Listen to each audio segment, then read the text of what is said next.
the big talk, what was the big announcement from Tony Khan? What's it going to be? Is it a streaming service? Is it him buying Ring of Honor? Well, it ended up being the latter. He is indeed the new owner of Ring of Honor. And the name on the contract does say Tony Khan, not Nick Khan. It is indeed Tony Khan. Shane was there. Shane was not there, rather. Tony had affirmed that to us, which is nice. But yeah, he is indeed the new owner of Ring of Honor. And it was a big announcement. I thought it was worthy of the hype. That's a pretty big deal. And considering that AEW is just one giant love letter to AEW or to Ring of Honor, those original Ring of Honor years you talked about, Cesaro and how he kind of screams ROH. He's a big... Tony Khan, there was a tweet surfacing from 2012 about him talking about Claudio Castagnoli and him just leaving Ring of Honor. So honestly, I wouldn't be surprised if they brought him in at some point, if not on Sunday. Yeah, so I'm just curious what your thoughts on the whole announcement were and what it really means for AEW. Like, it's a cool announcement on paper. What does this mean for Ring of Honor? They're not really acquiring any talent. What are they acquiring exactly? They got the tape library. That's huge. They own All In now. That's awesome. It makes it that much more appealing for a streaming service to pick up AEW if they have more of a tape library. AEW's been around for 3 years. Cool. Ring of Honor's been around for 2 decades. That's much more appealing to an HBO Max, I would think, even though Ring of Honor's not WWE or WCW or whatever, than just AEW. So that's cool. They get footage that they use for their AEW stars, and they have a lot of former Ring of Honor World Champions in their company currently. And they could use, per Cassidy Haynes of BodySlam.net, he reported this last night, I guess the initial plan is that they could use Ring of Honor as a developmental-esque territory. And they have so many fucking people on their roster that I think that would be beneficial. I think you could see people like Tony Nese, or Swerve is already scheduled for the Supercard of Honor show over Mania weekend. You know, people like that, more tag teams that we barely see on the show. I'm not talking about the fucking wingmen. I'm talking about people that should be on TV and are not. Someone like a Brian Cage, for example, or a Miro, or someone like that, Lance Archer. Those are all big guys, but you know what I mean. People like that, Tony Nese, put him in Ring of Honor and see him do well. So, curious what your thoughts were in the whole Ring of Honor announcement from Tony Khan last night, aside from the screaming, because obviously that was just completely ridiculous and unnecessary. I love the screaming. Honestly, I love the evolution of Tony Khan, I'm not going to lie. From proper suit-wearing Tony to afro, screaming, weird Tony. So, I mean, like you said, I think the announcement alone, like, that is a big announcement. That actually is a big announcement, unlike the other 50 that he's had this year. So, yep. Definitely. I mean, I think I see, when I look at that, I just think of it more of just getting, like you said, the library, and that would be more enticing to a streaming service just because a Ring of Honor, someone that wants to watch Ring of Honor is someone that would basically watch AEW. It's kind of like the same kind of fan. So, I mean, I think that's more than anything. I mean, do they really need development? I mean, basically, Dark is their developmental, basically, I feel like. So, I mean, I guess you could do it, but I feel like you're just tying up more and more money.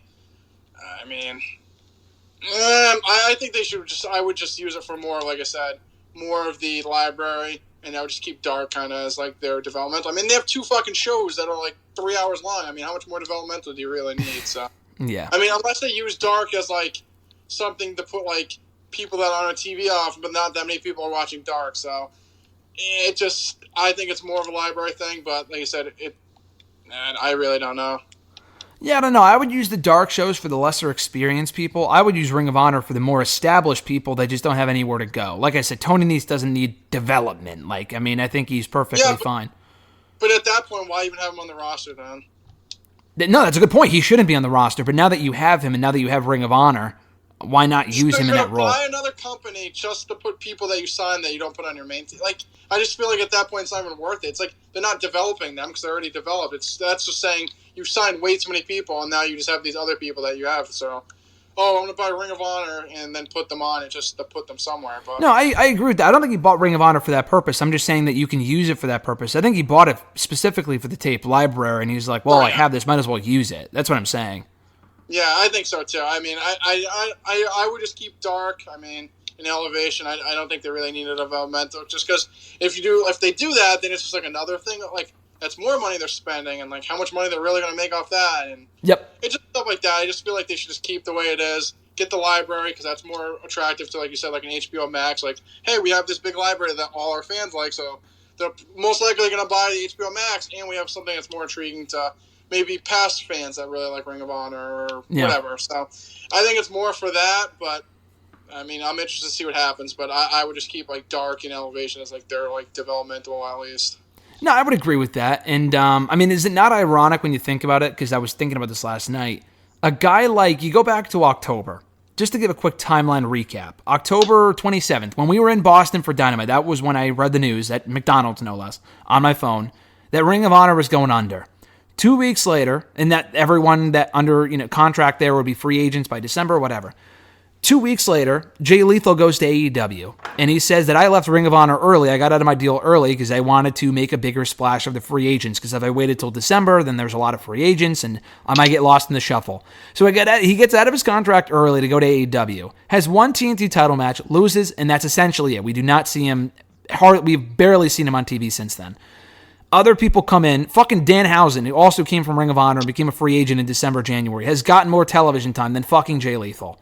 I love Danhausen, but it's just kind of comical when you think about it. Brody King, same thing. His contract came up in December, January. He immediately went to AEW and has been used better and has been on TV more than fucking Jay Lethal. And now life is essentially just time is a flat circle, as they say, because they buy Ring of Honor, and Jay Lethal kind of just left there early for no reason when they're probably just going to put him back in Ring of Honor. If they use it as the developmental system, that is where Jay Lethal will end up. So essentially, no change. No change whatsoever. I mean, it's kind of comical when you think about it. I mean, hey, don't say that though. Don't be mean. Don't be criticizing anything. I mean, yeah, I mean, someone like Jay Lethal. I mean, I don't know how you don't find more for that guy. I mean, he's been everywhere. He's wrestled everybody. I mean, unless he's doing more like a coaching or a backstage thing, I just why bring him in at that point? That's the thing. I mean, I feel like Dark. Yeah, he's been on Dark exclusively. He's done hardly anything on the televised shows. And the thing is that the only thing I can really think of as to why they're intentionally not using him is because I know there was some allegations that came out about him during the speaking out stuff, and he was involved in some stuff in Ring of Honor that was actually never cleared up, I don't believe. There was still some stuff out there about him. No, I don't. Okay, and if that's true, I'm not saying it's not true, and if that's true, then why is he on the fucking roster? If it's like the Velveteen Dream thing. If the allegations are out there and you're not going to clear it up, then why is he still there? And they eventually let him go. Either let Jay Lethal go or actually do something. You got to sit on the pot and shit or whatever the fucking expression is. You know what I'm saying?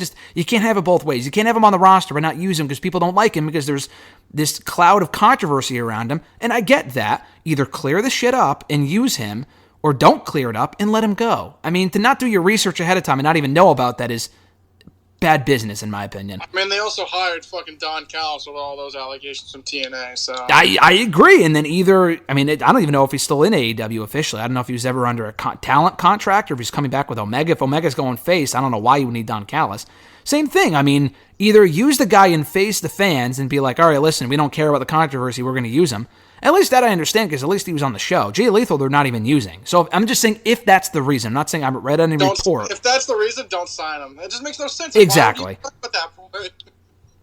Then just don't sign him. He's just occupying a spot that could either go to someone else or you just didn't need another person to begin with. So if he's that untouchable, because he's that like toxic, like, there's a lot of like an Alberto Del Rio. The guy's he's toxic 100%. Then don't sign him, which they didn't.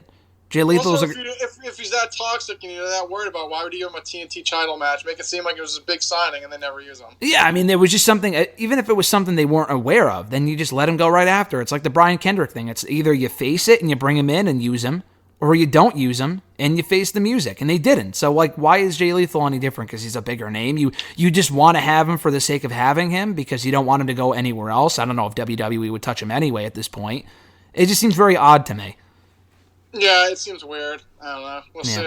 I mean, the fact you can't get on TV just bothers me, but, I mean... Well, you got to have the Wardlow squash every week. And I love Wardlow, but they feature the same people every week on these shows. And the people they're featuring are great, but you have Rampage there as well. And I mean, I feel like lately we've got the overdose of, like, Wardlow. I like the Acclaim, but I feel like we get them on every show we watch now.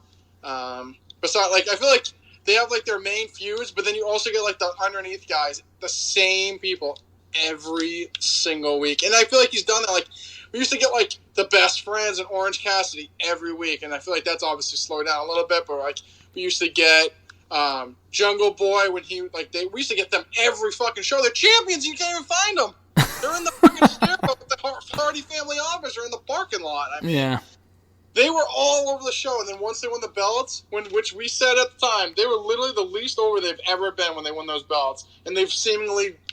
I couldn't tell you last time I saw them wrestle because I don't watch Rampage, so... I mean, I don't know. I feel like he does have his little, like, quirks with the same people that, like, he wants to push the Acclaim, which I like the Acclaim, but, I mean, I don't need them on every single show that I watch. I mean... When the tag team champions are barely featured.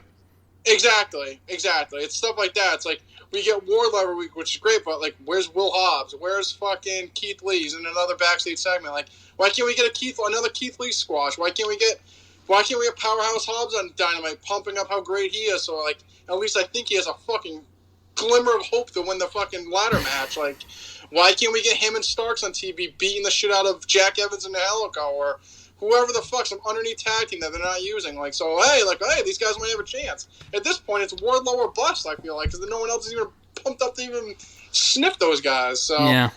And we're Scorpio Sky. We were getting him, Dan Lambert, and another Page every fucking week. I haven't seen them since Cody and Brandi left. Well, Ethan Page will be on Rampage this week, facing Christian Cage, for anyone that cares. I mean, I don't watch the program, but, I mean, I guess. Ethan Page, Christian Cage, Rampage. Who gives a fucking... I don't know. Turn the page, because I'm ready for the next chapter here. I don't know. Very weird. Very weird. I don't know. I still enjoy... I thought Dynamite this week was great. They did a great job of building up the pay-per-view, but it's not without its flaws, and... I don't know, the Ring of Honor stuff poses some questions going forward. So it is a very big positive, and I'm looking forward to seeing what they do with it. Yeah, there's no negative in this. No, I don't think there's a negative. Some people saying, "Oh, what's the point?" Listen, Ring of Honor is, I mean, as other people have said, it's never really meant less as far as like the buzz around it because it doesn't technically exist currently. But I think they can use it. Come 6 months, if Ring of Honor is just sitting there and they're just using the library and they're not running any shows with Ring of Honor and they're not really doing anything and they only just purchase, like, listen, if they were just going after the library, then he should have said that. But he didn't say that. He said he was the owner of Ring of Honor. Okay, so if we're going to keep it alive, then you got to continue running some shows at least once in a while. I'm not saying put the TV show on TBS, which would be cool, or on HBO Max, as a regular TV show, as what Ring of Honor was before. I would love that, but I don't know if that's what they're going for. So we'll see. I don't know. We don't really know everything as of right now, but time will tell. But like you said, there's really no negative in it, I don't think.